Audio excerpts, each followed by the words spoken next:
Well, ladies and gentlemen, welcome to the Walter and Eliza Hall Institute here in Melbourne, where Ovarian Cancer Australia is running a consumer forum with lots of opportunities for questions and answers to questions that have been raised by women with a diagnosis of ovarian cancer from all across Australia. And we've distilled those questions into groups, and then we've found people who are able to answer those questions for us. And it's my great pleasure now to introduce two people who are going to talk about coping with treatment and living well once you've had a diagnosis of ovarian cancer. I'd like to introduce Danielle Carpenter, if you could wave so they know who you are, who's a gynaecology clinical nurse consultant at Royal Women's Hospital here in Melbourne. She's been a nurse for 20 years, 15 years focusing on gynaecology. She has a master's in advanced nursing practice and a postgraduate degree in cancer and palliative care. So would you make Danielle welcome? And I'd also like to welcome Hayley Russell, who's a member of the Ovarian Cancer Australia support team. And Hayley, can you just introduce yourself and the background you've had relevant to today's forum? Thank you. Thanks, Julie. So I'm here to answer questions on both our support services, but also that aspect of living well. I'm a trained counsellor, so I've worked in women's health for a little while now. So more of those questions around well-being and emotional health. And can you just pass me that microphone that's down there? Thank you. And I'll just hand it to you, if I may, and you can hold that close to your mouth, and that will give us some volume in the room. Well, as I said, this particular session is about coping with all the aspects of a diagnosis, and we've been sent an awful lot of questions, so let's whip through some. I'd like to start, Danielle, with physical care. And people have asked us questions about pain management. They've said things like, shouldn't there be a pain management team available? And after surgery, I had issues where it hurt when I breathed, but I didn't feel I had a full opportunity to discuss this with people. We've had a number of issues raised around pain. Mm-hmm. What's your advice in general terms of how women can get help in this area? I guess it's about speaking with your treating team is the main thing. Most hospitals that if you're in having surgery, they will have a pain service or an anaesthetist on call who can come in and help manage pain. But it is one of those things that if you don't let us know that you've got pain that's not controlled well, that we actually don't know about it. So letting us know when you've got pain or issues that you feel are not being resolved so that we can actually address them is probably the best way to go. We did have one question where someone felt they'd tried to raise the issue but they had insufficient time with the people. Everyone seemed to be rushing. Yeah. What would you say to someone who said that? What's your general advice to people? It's find someone within that team that you feel you can stop. Generally within a period of time you will come across someone at least who has got the time to sit down, whether it's a nurse, a doctor, whether it's the pastoral care worker. Anyone can help you address that issue in that they then can go and speak to the people who can make a difference for you. And I guess if you could just pass the microphone to Hayley. I imagine at Ovarian Cancer Australia, if a person or a family member or a friend had concerns, that you would be able to give them the encouragement and advice on how to advocate for themselves? Absolutely. So we talk a lot to women and their family members about communicating. So what's a good way to communicate with my medical team? And that's everything from preparing questions ahead of time, so the little time you do have, you can ask the most important questions, and bringing your most pertinent concerns up first of all. Let's go to communication more deeply, and I'll come to both. I'll start with Hayley. We had people say in some states, I think in New South Wales, it may be in other states, there is a care coordinator appointed, and that one question was, is it more likely to have a care coordinator in the public hospital than the private? But also a linked question was, there seemed to be so many things happening so quickly, and I got bewildered about who I was seeing and what they were doing. And is there any way that you can get to know, in brackets, the routine in advance, or to have some form of map about what's the likely range of clinicians I'm going to see and what they're going to be doing?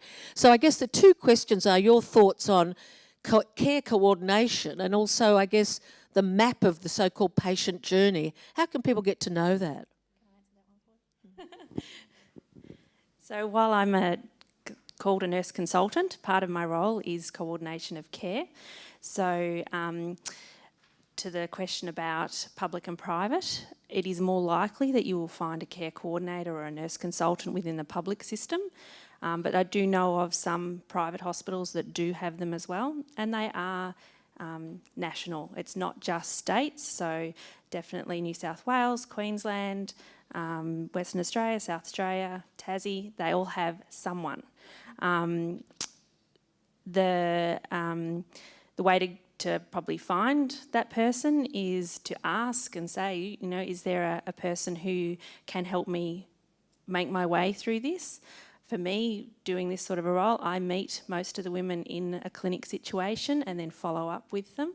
Everyone has my phone number, free to call it. They get a card with my details on it, and I'm available to them Monday to Friday, essentially.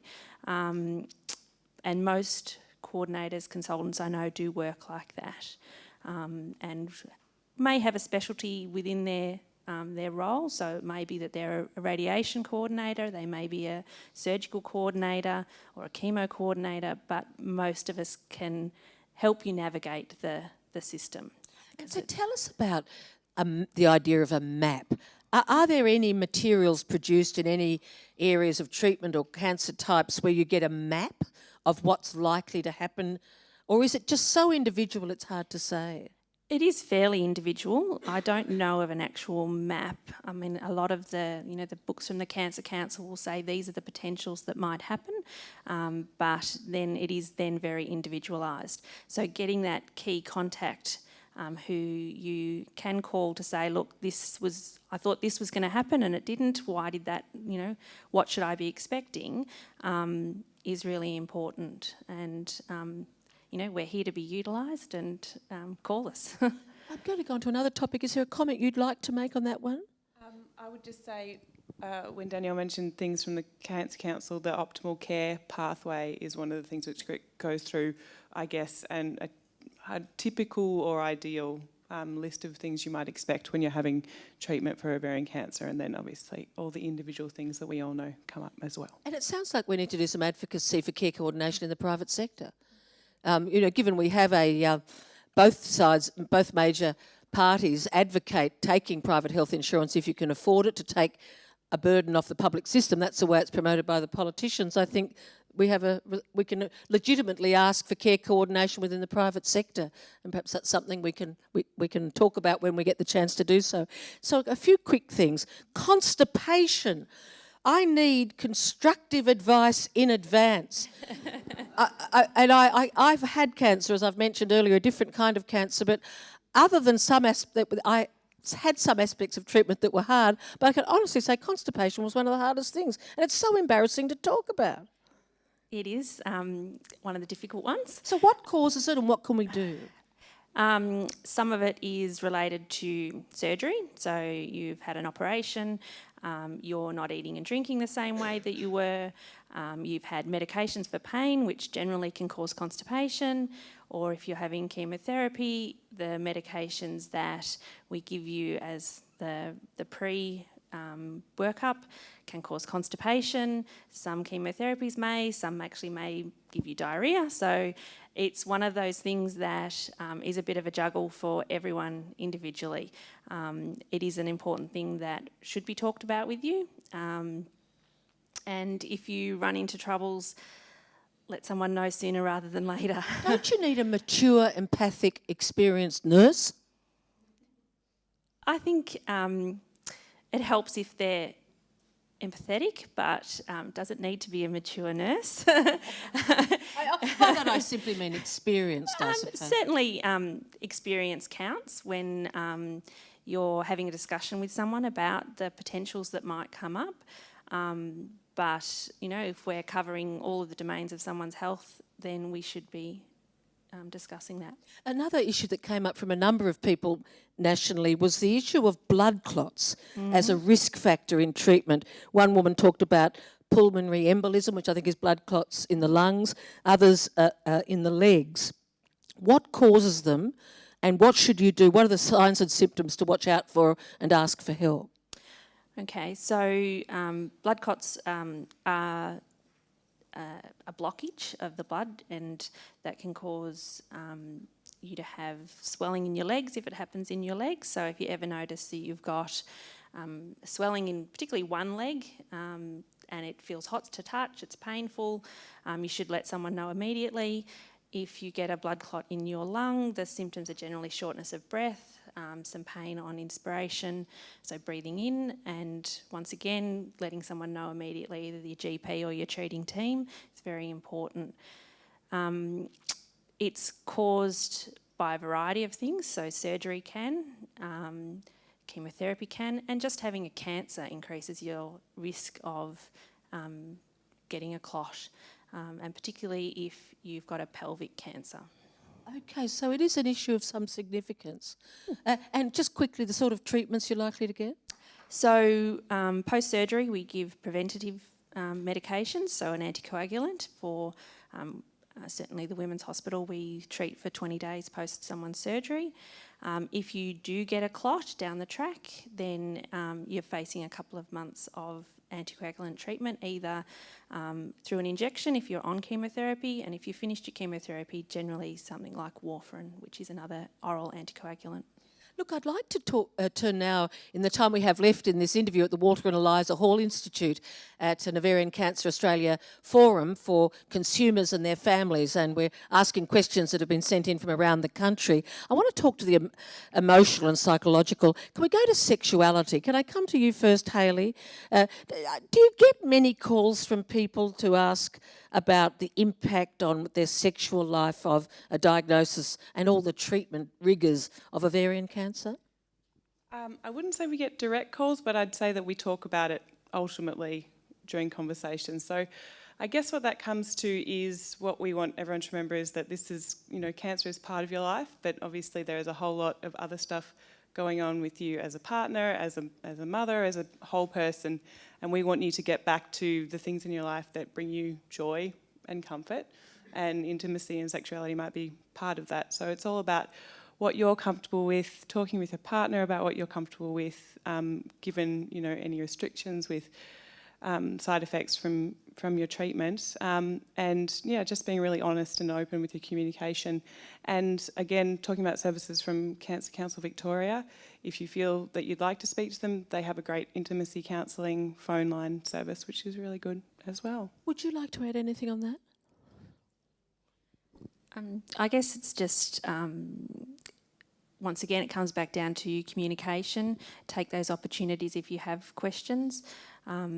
Sexuality should be addressed with women when they come through the service, and just making sure that you're communicating with your treating team, but also with your partner and your family about those issues, and knowing that there are resources out there if you feeling like you're not getting back to where your relationship was beforehand.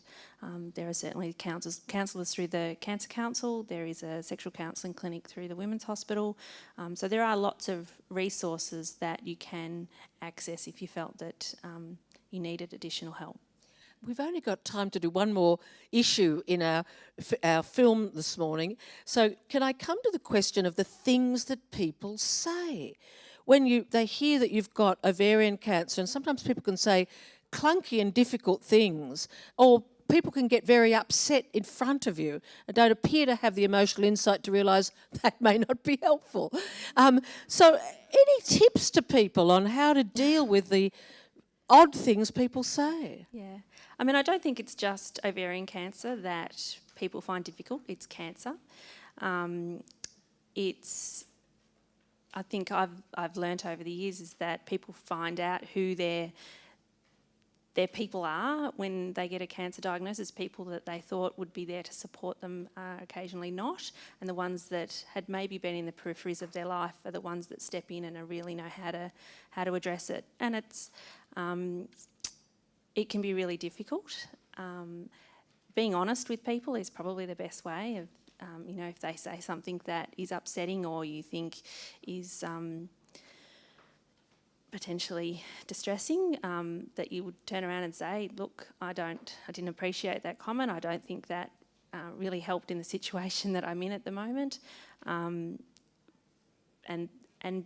when people say, what can we do, actually give them something to do is often what they want. It's the emotions are hard to deal with, so if they can come in and say, look, I can do this for you, that's often a way of facilitating that discussion down the If they track. say something odd and silly, get them to do the vacuuming. Yeah, that's right. That's right. Do some shopping for you, or cook a meal, and don't have too many people cook a meal. The fridge only fits so much. And I'll just come to Hayley with one last question. When you're talking to family and friends about the statistics around survival and recurrence with ovarian cancer, we've heard some of it today. They're concerning statistics. Any advice on how you approach that with family and I guess particularly children? Yeah, so I guess it's balancing, because the statistics exist, but you are not a statistic. Everyone is individual, and it's really important to remember that. And while you're going through treatment, to keep that sense of hope and the fuller sense of your life. And I'm going to go to them again, but they have such fantastic resources. Cancer Council Victoria has a booklet specifically on talking to kids about cancer, and it will talk to you about a way to be honest with kids in an age-appropriate way. So you're talking to them about what cancer is and what this might mean for mum's life, but in a way that they can understand and process. So I would really recommend that resource as well. Well, ladies and gentlemen, thank you for watching, and it's been my pleasure to be talking to Danielle Carpenter, a gynaecology clinical nurse consultant at the Royal Women's Hospital in Melbourne, and Hayley Russell, who's a member of the Ovarian Cancer Australia support team. Would you please thank them for their contribution?